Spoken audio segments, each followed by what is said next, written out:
بسم الله الرحمن الرحيم، وبحمد الله وسلامته انطلق الشوط الثاني المخصص للقعدان الفطمي مسافة 1200 متر. أرى في مقدمة الشوط شاهين لعمر بشير السوداني، شاهين لعمر بشير السوداني وثاني المراكز، ولكن تغيرت الأمور وانتقل الأسد لعبد الله بن مسهر العامل إلى مقدمة الشوط.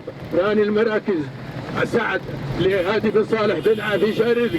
ثالث المراكز شاهين عمر بشير السوداني الراعي بنت نجران التي حصلت على الشوط الرئيسي في هذا اليوم. وعودة من مقدمة الشوط، عودة عند الأسد لعبد الله مسهر العامر. وثاني المراكز شاهين عمر بشير السوداني. ثالث المراكز سعد هادي بن صالح بن عفيش الرزق. وعودة عند الأسد لعبد الله بن مسهر الرزق، عفوا العامر، الأسد على عبد الله بن مسهر العامر. ثاني المراكز شاهين عمر بشير السوداني. ثالث المراكز وصل سعد لهادي بن صالح بن عفيش الرزق.